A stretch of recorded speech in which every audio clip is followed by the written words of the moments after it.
What do you think the main conflict was in the Amish school issue, and was there compromise?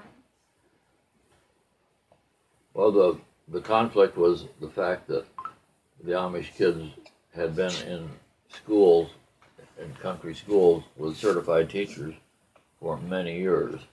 Can you And hear then the first one? Yeah. Okay.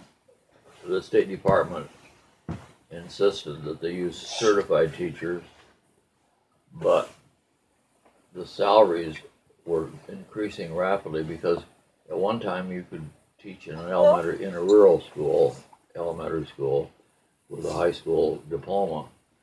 And so they used eighth grade graduates from their own schools, and they were cheap, of course.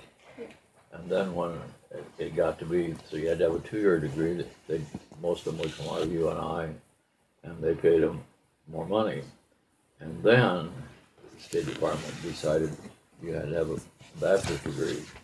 And of course, you couldn't get teachers to come out in a rural setting for the kind of salaries they were paying. So they just decided they wouldn't hire teachers anymore. They would use their own. They would take girls right out of the 8th grade, and they said, "You're a teacher," and they taught.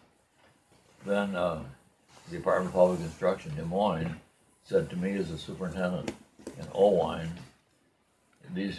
our district in Owine slopped over into the next county, Buchanan County, and the schools were in Buchanan County. And they said to me, they got to follow the school laws. You got to make them go to school.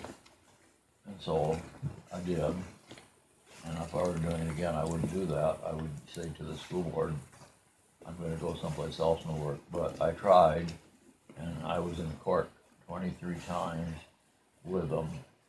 And they always found them guilty, and then some foundation would pay their fines. And it went on for months and months. And I got really well acquainted with them. And so I would go out in the country and pick them up in my station wagon. And they always wanted me to turn the radio on because they had interests that they weren't supposed to have. And then somebody else paid the thing. So finally, it just came to the point where something had to happen. And the legislature, under the governor, exempted them from all rules. Now, I don't know whether you can call it a compromise or not. I think the government just gave in. And there were like 53 kids in the two schools, and now there's another school, and there are, I think, 150 kids, because the Amish gravitate to the location where there is the least conflict. They don't want to have anything to do with conflicts. And so if they go to Wisconsin, they move a lot.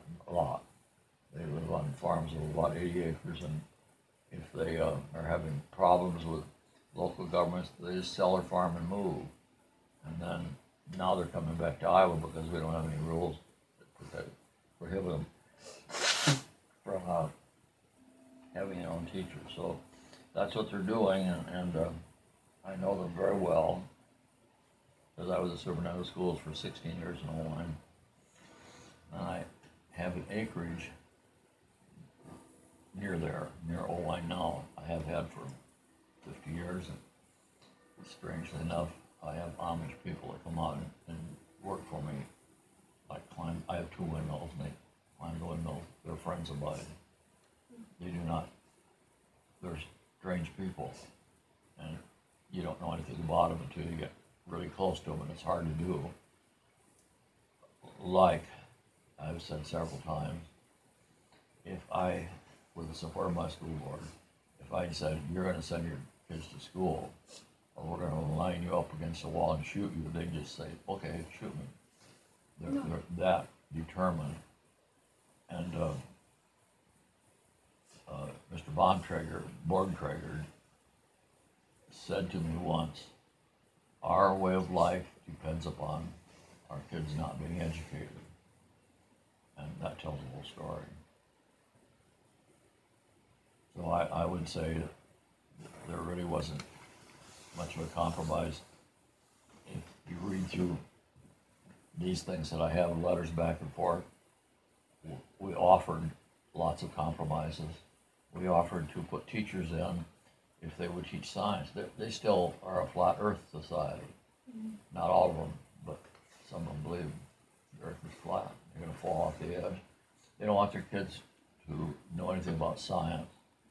They don't want to know anything about history.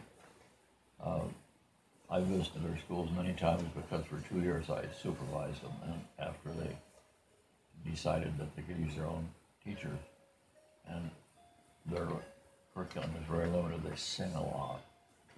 Every time I would go to visit them, they would sing. They do math very well. They don't use anything mechanical. They don't use typewriters. They don't use any kind of things all just in their head.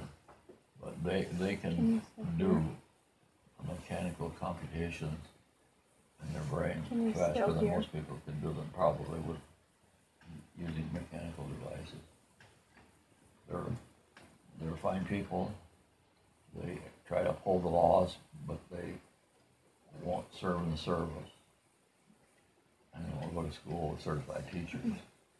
But I have one good friend, Jerry Beachy, who was a little kid, and one of these pictures shows him running from me. He comes to my acreage and climbs my windmills and charges me $25, and I give him $50, and he's a good friend. They've eaten with us, with my wife and I. We have, you see that Airstream trailer out there, we take it up in our woods in the summer and bring it home in the winter.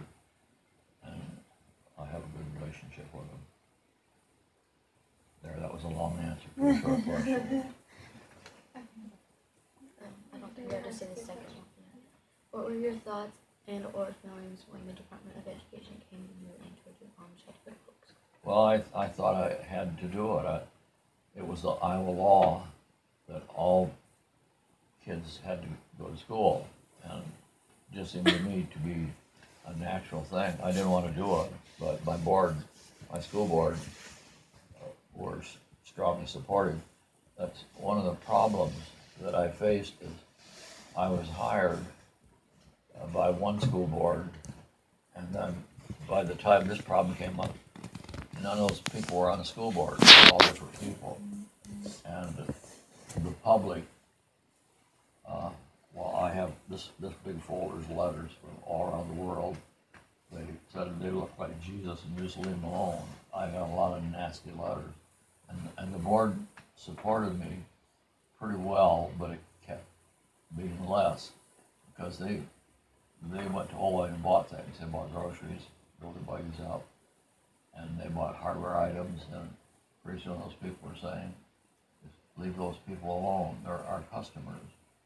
And the board pretended that it supported me, but I had a feeling that probably when it's the individuals that are talking with those who didn't, they probably supported that view instead, but they didn't know what to do. And so when the governor said, let's have a moratorium, and then the legislature came up with the idea of just removing them from all school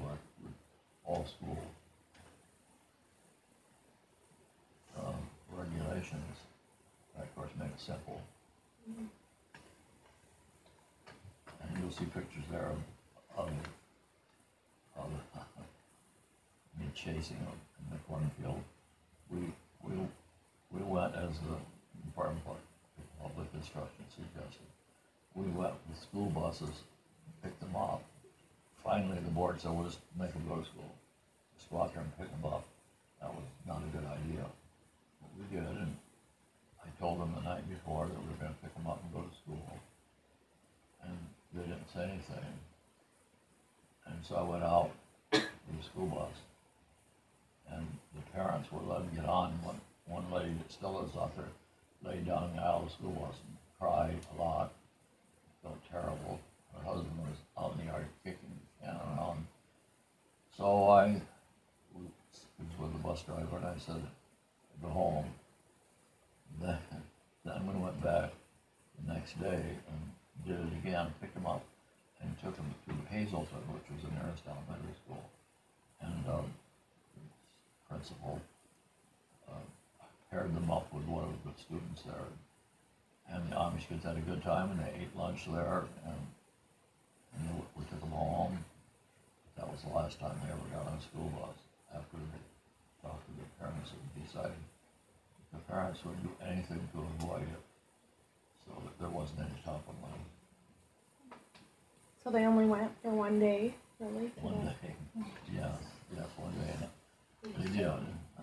In Hazelton, it's a small town, and my board thought that we were gonna give them a building. We had a portable building that we could spare, and we were gonna put them in the building and teach them in an ungraded situation with a certified teacher, and we probably would have taken it easy on science on it.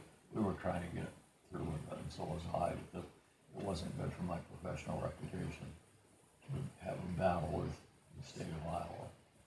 And by that time, the Buchanan County superintendent, we had superintendents in the elementary schools in the rural areas at that time. Now that's been done away with what we have now. We have area education units, and there aren't any rural schools in Iowa except in private ones. But it's not now. Nobody bothers them, and they go to school with their buddies and their horses. And we've just given up on law, and that has happened in many states. So they're proliferating. The Amish numbers in the United States are increasing because they have big families, large families, like 8 and 10 kids. Oh, geez. Lots of them, and we have our families have gotten smaller. When I was the superintendent in Owen, when I left, and we had 2,500 students. I had done a reorganization with Stanley and Hazelton in the Owen system. It has less than 1,000 now because our families are small, and the farms are getting so much larger. I know of one family where the man and woman are farming over 1,000 acres, just 2 people. They don't have to have the Amish use the kids to work, and that's why they won't let them go beyond the 8th grade, because they work, and they farm the girls out as housekeepers with what they call us English. If we aren't Amish, we're English. Oh.